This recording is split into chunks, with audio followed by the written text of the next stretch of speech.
Assalamualaikum warahmatullahi wabarakatuh. Pada hari ini, izinkan saya untuk menyampaikan informasi tentang core value berakhlak. Apa sih core value berakhlak? Bagaimana implementasinya dalam menjalankan tugas dan fungsi sebagai seorang ASN? Jadi, pada kesempatan ini, saya akan memberikan informasi tentang core value berakhlak. Dan saya pun juga akan memberikan contoh dari 3 tokoh pejabat publik yang telah mengaplikasikannya. Informasi ini bertujuan agar kita sama-sama dapat memahami dan dapat mengaplikasikannya di lingkungan kerja atau instansi kita sebagai seorang ASN dalam menjalankan tugas dan fungsinya. Sebelum masuk ke materi, izinkan saya untuk memperkenalkan diri saya. Nama saya adalah Fransien Prawira, Latsar CPNS Pola Pembibitan tahun 2022, Angkatan 1 dari kelompok 4. Sesuai dari SK Pusat yang saya terima, saya ditugaskan menjadi pengawas kelayak lautan kapal di KSOP kelas 4 Manokwari dengan golongan 2C. Mari kita masuk ke materi. Berakhlak sebagai core value ASN seluruh Indonesia dan bangga melayani bangsa sebagai employer branding ASN secara resmi diluncurkan oleh Presiden Joko Widodo. Berakhlak merupakan akronim dari berorientasi pelayanan, akuntabel, kompeten, harmonis, loyal, adaptif, dan kolaboratif. Adanya core value ASN ini sebagai sari dari nilai-nilai dasar ASN sesuai dengan Undang-Undang Nomor 5 Tahun 2014 tentang aparatur sipil negara dalam satu kesamaan persepsi yang lebih mudah dipahami dan diterapkan oleh seluruh ASN. Sedangkan hashtag Bangga Melayani Bangsa merupakan employer branding ASN zaman now yang melayani sepenuh hati. Core value ASN menjadi titik tonggak penguatan budaya kerja yang tidak hanya dilakukan pada ASN tingkat pusat, namun juga pada tingkat daerah. Sebagaimana pesan Presiden Joko Widodo, ASN yang bertugas sebagai pegawai pusat maupun pegawai daerah harus mempunyai core value yang sama. Berakhlak merupakan panduan perilaku bagi ASN yang harus dikerjakan dengan penuh tanggung jawab. Komponen di dalamnya ialah berorientasi pelayanan, maksudnya memahami dan memenuhi kebutuhan masyarakat, ramah, cekatan, solutif, dan dapat diandalkan, kemudian melakukan perbaikan tiada henti. Lalu, ada komponen akuntabel, yaitu melaksanakan tugas dengan jujur, bertanggung jawab, cermat, serta disiplin dan berintegritas tinggi. Lalu, menggunakan kekayaan dan barang milik negara secara bertanggung jawab, efektif, dan efisien, dan tidak menyalahgunakan kewenangan jabatan. Kompeten. Panduan perilakunya ialah meningkatkan kompetensi diri untuk menjawab tantangan yang selalu berubah, membantu orang lain belajar, dan melaksanakan tugas dengan kualitas terbaik. Harmonis. Panduan perilakunya adalah menghargai setiap orang apapun latar belakangnya, suka menolong orang lain, dan membangun lingkungan kerja yang kondusif. Loyal.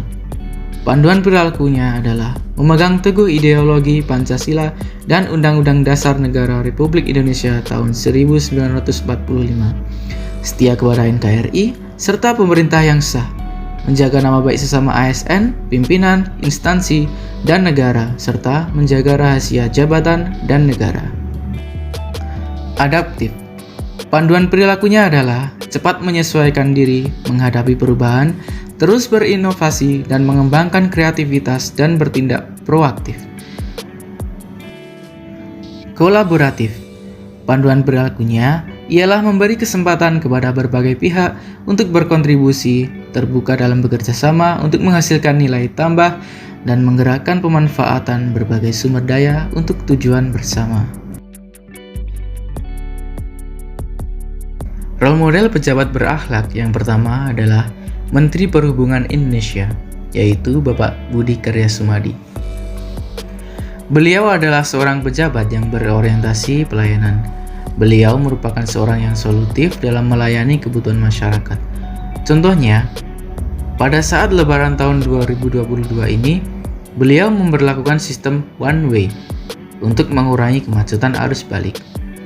Kalau untuk di jalur darat sendiri akan kembali diberlakukan one way kah Pak? Karena kan ada imbasnya akhirnya ke arteri ini Pak. Kita akan melakukan one way 3 hari ya.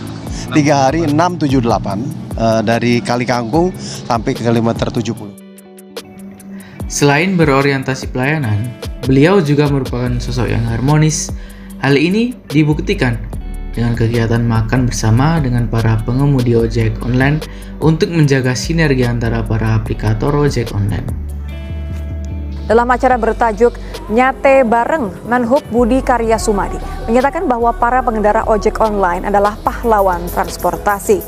Diselingi nyanyi bersama dan penyematan seragam masing-masing ojek online, Menteri Budi Karya mengharapkan adanya sinergi antar aplikator. Selanjutnya kita beralih pada Menteri Keuangan Indonesia, yaitu Ibu Sri Mulyani. Beliau merupakan sosok yang akuntabel dalam melaksanakan tugas-tugasnya. Beliau sangat bertanggung jawab, contohnya dalam mengalokasikan dana APBN untuk membiayai program-program pemulihan perekonomian Indonesia pasca pandemi COVID-19. Di 2021 adalah bagaimana kuatnya momentum pemulihan, bukan pada pertanyaan apakah pulih atau tidak. Selain akuntabel, Ibu Sri Mulyani juga merupakan sosok yang sangat kompeten dalam melaksanakan tugasnya. Baru-baru ini, beliau berhasil melampaui target setoran pajak lebih dari 100%. Hal ini membuktikan bahwa beliau dapat melaksanakan tugasnya dengan kualitas terbaik.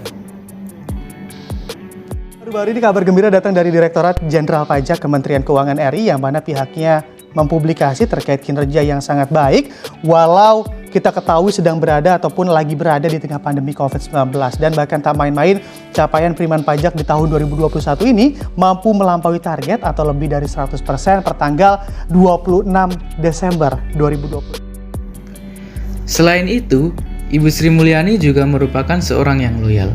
Terbukti dengan mundurnya beliau dari jabatan Direktur Pelaksana Bank Dunia untuk menjadi Menteri Keuangan Indonesia. Hal tersebut merupakan bentuk loyalitasnya terhadap NKRI. Sebagai Menteri Keuangan oleh Presiden Joko Widodo pada Rabu kemarin, Sri Mulyani resmi mundur dari jabatan prestisiusnya sebagai Direktur Pelaksana Bank Dunia. Dan tidak hanya itu, Sri Mulyani rela melepas gaji besarnya di Bank Dunia. Yang terakhir adalah Gubernur Jawa Barat, Bapak Ridwan Kamil. Beliau merupakan seorang yang adaptif terhadap perubahan-perubahan yang ada. Dibuktikan dengan peluncuran Bandung Comment Center dan Jabar Comment Center untuk menyongsong konsep Smart City. Selain itu, beliau juga selalu berinovasi di berbagai bidang, mulai dari transportasi, tata wilayah, sampai peternakan.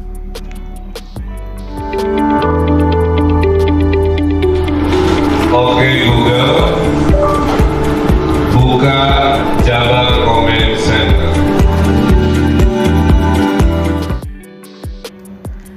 Selain adaptif, beliau merupakan seorang yang kolaboratif.